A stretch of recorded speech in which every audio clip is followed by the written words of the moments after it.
I'm going to give you 3 reasons why you think crypto is a scam, because these are the mistakes you're falling into. Oh, and before I get into that, crypto's not a scam. You just suck at trading. But I'm here to fix that, brother. Just put a little bit of money in there. You thought you could make that $100 turn into $1,000 within a few minutes. Well, you were wrong. Before you even think twice about depositing money onto an exchange, you need to make sure you've done some research, you've done some study, you've done some learning. You can go onto YouTube, you can go on the internet, go on Twitter, Instagram, TikTok. And I won't deny there is some really good free information. For every good bit of content out there, there's probably about 10 bad ones. I know you're eager, I know you're desperate to start trading, but please go and get a notepad, write the word plan on there and start writing one. Things you want to start thinking about is strategy. Fuck me. And it's simply knowing when to buy something and when to sell something and make a profit. That's the aim of the game. And then you really want to dial in on what risk management is, which leads me into the next thing. This is number 2. One of the biggest mistakes people make. But before we go on to there, number 2, it's a fucking shitty number 2. I can't write that well. I'm no artist. I just want to touch on what backtesting is. Once you have your strategy, you're going to go want to make sure it fucking works. Otherwise, you're just wasting your time, bro.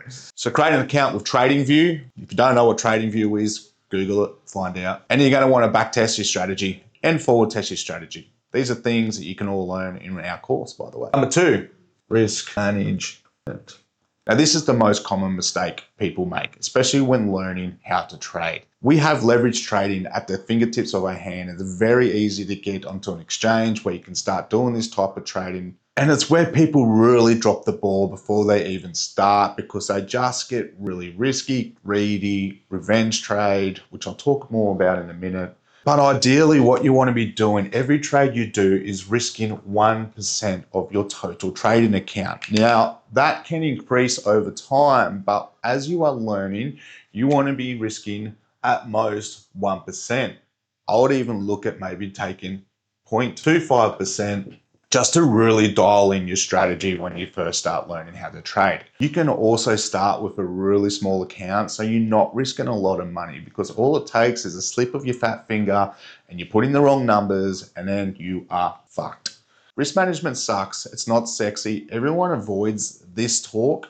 But I'm telling you now, if you get this right, you're going to be in front of 90% of anybody else that you're trading against. Another thing you can do also is what they call paper trading, which is just a demo account. Most exchanges offer this. You can also do paper trading on TradingView on the platform itself. Now we come into number 3, guys, which is emotion. Now there are 3 emotions when it comes to trading. The first one being fear. This is when people get scared, when price is coming down, and this is probably the time when people should be looking at buying assets. When the market is in fear, that's when smart investors will start looking at buying. The next emotion I'm going to talk about is greed. Now that is when price is just going up and you've got a high P&L, you've turned a little bit of money in a substantial bit of money, or whatever the case might be, and you start choosing colors for your Lamborghini, you start writing resignation letters to your boss because you're going to quit job.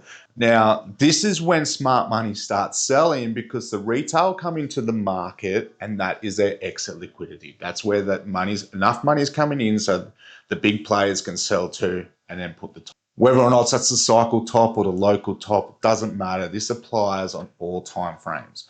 Speaking of, I need to check a trade. It's going all right. And this is the same stage of the cycle where people get FOMO, right? This is the one, that's the big killer.